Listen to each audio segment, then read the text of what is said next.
Hey there, StarCraft fans! It's Falcon Paladin coming at ya with yet another edition of StarCraft 2 Legacy of the Void. Today it's going to be a match between soO and Cure from the Stay-at-Home Story Cup here on Nightshade, the latter edition. Top left-hand corner, it is soO, he's blue. And in the bottom right, it is Cure, he is red. Man, Cure is one of my favorite Terran players in 2020. He is super duper strong. He will give soO everything he can handle. soO has the more impressive resume to this point for career. But, yeah, Cure is incredible at this stage. He knows how to drop, he knows how to macro, he knows how to expand safely, he knows how to harass a Zerg player, and whoever wins here, I will be surprised. Well, not be surprised, because this is a pretty even match according to me. 16, 18, 17 here from soO, 1 Rax expand here from Cure, no proxies here on Nightshade, which is a fairly large map, but, you know, the size of the map never stops Terran players from proxying at the professional level, I can tell you that much. 3 gas.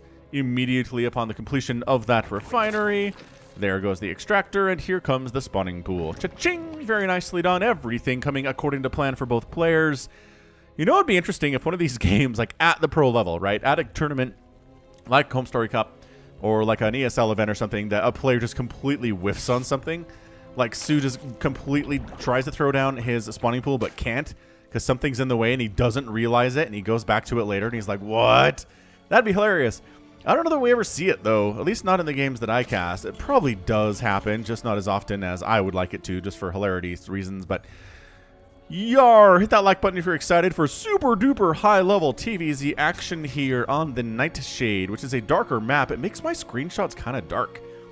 And I actually, this is one of the few maps where I go into a photo editing program and actually lighten it, because it's just, it looks darker than this. Like, this is fine. This is not too dark, but man, I go into there, I take a screenshot, and then I paste it, and it's like, bro, everything is 8 shades darker for some reason, and I don't know why. Anywho, Reaper cruising out. Reaper's name is Reaper Beeper. Backstory. Beep, beep. All right. It is a Reaper who beeps. Can't get any more simple than that, that's for sure. So he's going to come here instead of, I'm going to say this once, go to the third and shut it down. You could have come over here and killed it. But instead, he's going to play this game and maybe get a kill. Actually, hold on. Might get 2 kills, but then the queen pops and he has to get out. Look, I would rather delay soO's third base by, like, my gosh, 30, 45 seconds based on the distance involved here than I would kill a Zergling. I'd make that trade every day of the week. That's it. So maybe we'll start seeing Terran players do that. Just send the Reaper to the third base first. See if you can find a drone. Like, check all these areas, right? Because soO loves to hide it back here. soO hit his drone back here, too, before he was ready to expand. It would have been great. It really would have been fantastic for Cure, but he didn't get it, and as a result, I don't know, man. Zerg player does not seem all that harassed at this stage of the game, is what I'm saying. If we look at the income tab, it's kind of all over the place, but soO has largely had the advantage, and currently does, as he's making 5 drones at a time. And Cure is just happily doing the 1-1-1. It's nothing crazy at all from him here. He's not battle cruiser rushing. Whoa. He's not going for, I don't know, a giant Hellbat timing, which would be pretty awesome. Dude, if you don't watch me when I'm casting on africatv.com/laughinggames every couple of weeks with incredible players, we had a best of 7 between Rogue and Innovation out there a couple of weeks ago. And one of the games, Innovation went for a Blue Flame Hellbat 2-base all-in timing and crushed Rogue. It was awesome. Get out of here, Reaper. Reaper does get out of here. Very intelligently, might I add. Overlord scouts in, sees what's up. It's more Cloak Banshee. We're seeing more and more Cloak Banshee in the TVZs that I've been casting on this channel. It really felt like Special was the only one who did it every time, because he pretty much did it every time. But then Cure's doing it, Innovation's doing it quite a bit as well. We've seen Morrow do it recently in 2020. I don't know what to tell you. Cloak Banshee seems to be the way to go. So if you're a Zerg player, maybe get those spores up. Just, you know, safety spores if you're not able to scout what your opponent is up to. Or if you're like soO and you know what your opponent is up to, you don't throw the spores down immediately because you know the Banshee's not there yet, and Cloak can't actually be done by the time the Banshee shows up anyway. So spores start now, and then you'll be fine when Cloak finishes. The timings are disgustingly down to the second here for these players. So he knows what's going on. Spores coming in. I really don't expect the Banshee to get much done. 1 Banshee 2 Banshees are about 18 times better than 1 Banshee. I don't know what it is. I guess it's because they can one-shot a drone, right? One shot takes a drone to less than 50% health. The second shot kills it. And so 2 Banshees can go waba, dead, waba, dead, waba, dead.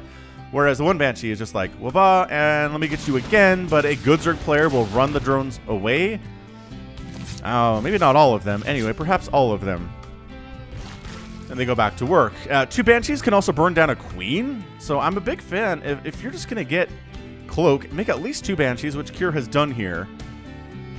And then, I don't know, maybe make a couple more just for the heck of it. Although, maybe don't go overboard on that one. Banshees, it's real hard to beat an elite Zerg player with Mass Banshee, even if they have Hyperflight Rotor, it turns out, because they can't shoot up.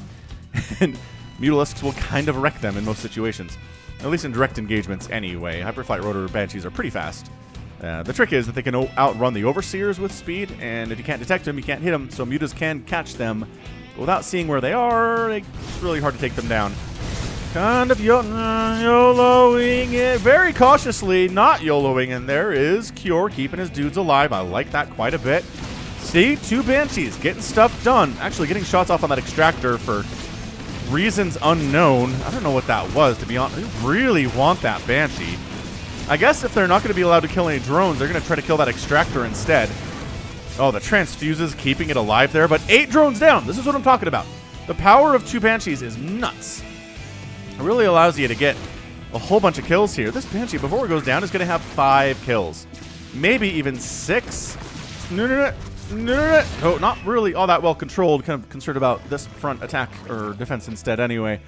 But yeah, man, I mean, that's 9 drones killed in the first 6 minutes. That slows down soO quite a bit. He still has 67 drones because he's an elite Zerg player, and sometimes it feels like it doesn't even matter. But I tell you, soO would rather have 79 drones here rather than 69 and have an incredible economy. So it did slow him down a bit. His 4th base is coming up. Cure's 3rd base is already done and established. He is definitely going into bio here in this particular game. So we got Marines, we got Hellions. We're going to transform those into Hellbats. There's an armory in production, and that's the first one. So I think he wants to keep these Hellions alive to the point where he has Hellbats. Look at this.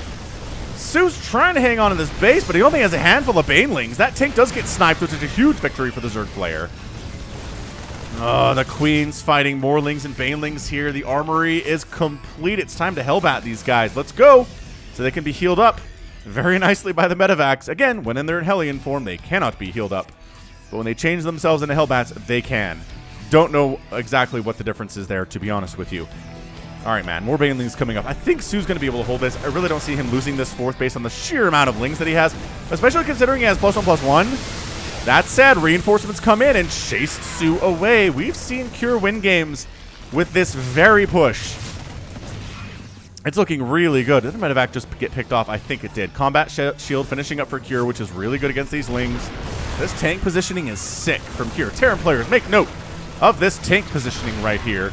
It's like, if you don't want to engage, I will absolutely kill your hatchery. But swinging around from the right side, top of that tank, the other tank is being protected quite ably.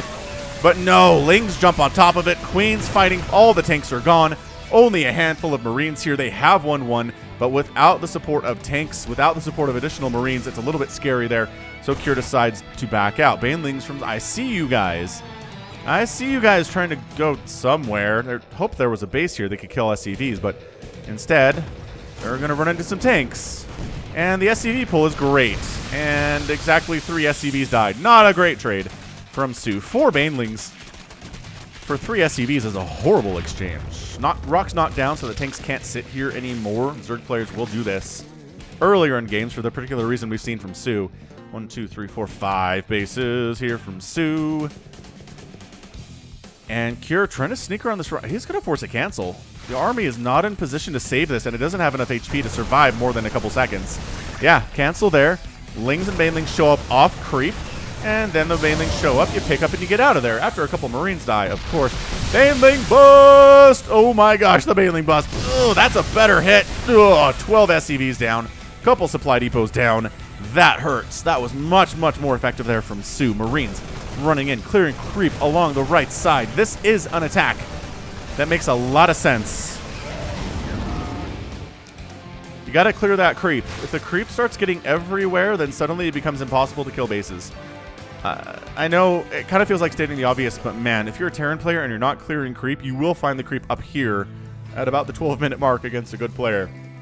And then you will feel trapped and you will probably die. Creep matters.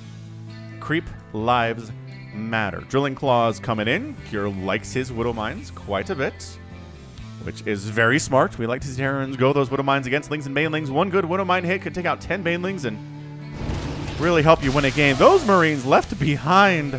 When they say no man left behind, they were not talking about the Terran forces in this particular game. I can tell you that much. Oh, we could have stuck around and canceled that hatch if he's stuck here. But soO going Ling Bane what?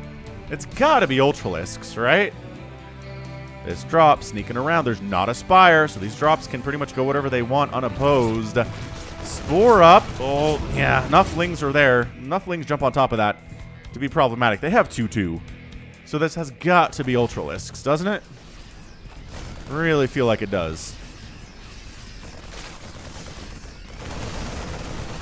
Alright, Marines tacking in. Ling's not really getting that surround that they need, but this group comes in and gets the surround they need. Where's Cure's attention? He doesn't pick up at all. He's trying to get Medivacs home, or dropping maybe at the top there at the same time. He just loses a ton of bio. So soO's up 185 to 148 total supply. 3-3 getting started from Cure. soO's Hive is done. I don't know what. Adrenal Glands and 3-3. There's the Ultralisk Cavern. Okay, so he starts Adrenal Glands, 3-3 for his Lings and Ultras, and an Ultralisk Cavern all at the same time. Or sequentially. Income definitely favoring soO here over the last 5 minutes or so. Even with Mules, even with the number of bases Cure has, but losing those SCVs a minute ago was problematic. 15 SCVs down, 13 drones down. That is so many Zerglings and Banelings. He doesn't even care about Widow Mines. Look at this. Good hits on the Widow Mines, but there's so much left over. I don't think it matters. Cure's like, what was that? That was all of the Zerglings in known Earth. Spire coming in from soO, maybe for Corruptors, maybe for Broodlords. The upgrades for Lings do apply to Broodlings that come out of those Broodlords, so it can be good to share those upgrades. Without the question. Heading north is Cure. But guess who's here? A million Banelings. Hey, Widow Mines, get out of our face. Hey, oh, that was a good one. There you go. That was a good Widow Mine hit. Maybe the best one of the day. You need about 10 of those. So this is the trick, right? Cure, he needs an answer to Ultralisks, and he needs it now. He's producing 2 Marauders and 4 Marines at a time. He doesn't have any Liberators that I'm aware of. He doesn't have any Ghosts that I'm aware of either. So these Ultras, I think, are just going to crush. I'm looking at it. I'm looking at it, and it feels like they're going to crush. Lings, Baneling, brrr. Scary. Super scary. Lings, again, the map awareness from soO is just insane. He didn't have a Spire until recently, but he's still kind of all over these drops. Except maybe this one. This one might get some stuff done. I see something up there. I don't know. That's chitinous plating. These Marauders, okay. Picking up a couple drones here, but a lot of SCVs have died. I don't know where. Unless they were transferring. Maybe this base was... Yeah, it was this base when the liftoff was forced and the SCVs tried to retreat. So soO is pulling back. He is making 13 Banelings. He's making an Ultralisk. This drop, this Medivac is trying to distract the Queens long enough for this drop to come inside the main base and get some stuff done, but... Wow, never mind. soO is not waiting for anything. He's going for it. He's taking the Widow Mine hits.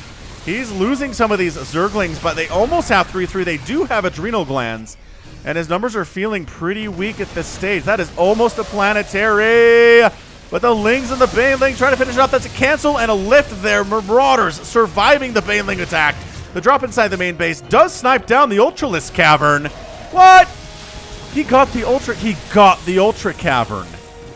We have one Ultralisk out, and that's it right now. soO was counting on those Ultras to be the stopping power and the finishing power here for his army, but I don't know that he has it. Widow Mine Burrow. Widow Mine pick. Okay, never mind. Pick up. Get out, I guess. Wow. Did he cancel chitinous plating too? No, chitinous plating finished. Does he have anabolic synthesis? Nope. These Ultras are not fast. Okay, I mean, it's 194 to 137 supply. Cure has done a lot of work here. I'm not going to tell him he's done poorly. He's killed a bunch of drones. He sniped that Ultralisk Cavern. He survived an assault without losing an entire base, which is awesome. He's losing more drones here. Dude, Cure's putting in some work. These Marines, though, 10 and 11 kills on these Marines, put them in the Hall of Fame. They're dead now, but they should be remembered forever. Cure ratcheting back up that economy and that worker count. He actually has an income advantage right now. Does he have an answer to all of the Lings and Banelings in the world? I'm not convinced that he does. Pick up, pull back to the Widow Mines. We need the best Widow Mine hits of all time. Not particularly great there, unfortunately. Pulling back to the Planetary. If you can keep this alive long enough, the Marauders in the back, so many Zerglings and Banelings, it doesn't matter. The Planetary goes down. Holy cannoli. All right, Cure. Losing that base is a problem. He doesn't have an army to defend against this. He's going to lose that base. He's trying to gather his forces here, but there are so many Banelings that soO doesn't care about engaging off creep. The splits are good, but the base is completely down. 30 SCVs have died at this point. In production, there are 32 more Zerglings. That Ultralisk is gonna fall. And it looks like Cure might just barely survive this. But no, he doesn't. Taps out, and soO ends up your winner at 186 to 82 supply at 15 minutes and 53 seconds. I don't know who's here. Why the music still running? Great question. That was a thing. What a match, though. soO, he ends up winning with Zerglings and Banelings. That's it. Lings and Banes. He had 7 Corruptors, which is kind of nice, I guess. I'm not sure how much. I mean, how many Medivacs died in this game? I guess 11. Fair enough. Some of those were Spores and some of those were Queens, though. But yeah, 1 Ultralisk. 1 Ultra was lost. Was there another one in production? No, not at all. So he made 1 Ultralisk. The rest of the game were Lings and Banelings. 475 Zerglings died. 35 Banelings died. 155 on the field right now, and 6 in production. That was this game. Lings and Banelings, man. It's just macro. He just out-macroed Cure. His creep spread was good. His awareness for the drops was beautiful. He deflected most of the drops with very little issue. And that was it. That was huge. Lost 31 drones, but able to kill 65 SCVs. In the meantime, a lot of those Widow Mines died.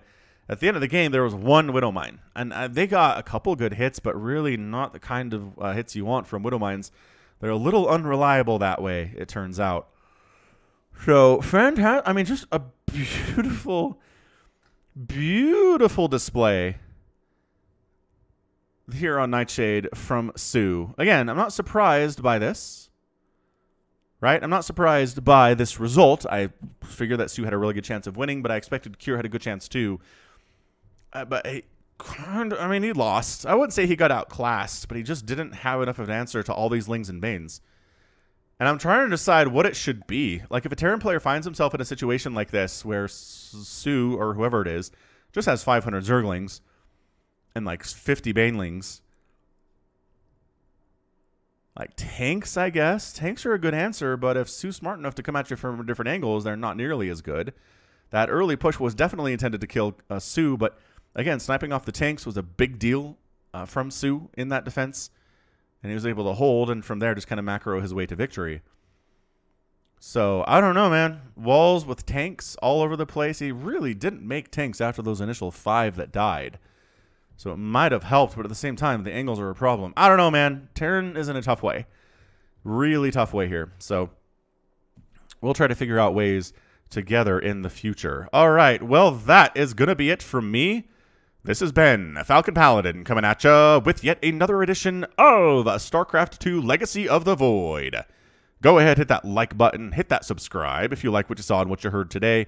You can also catch me on Twitter, Facebook, Patreon, and Twitch, all at /Falcon Paladin. And until next time, as always, thank you so much for watching, and you take care of yourself.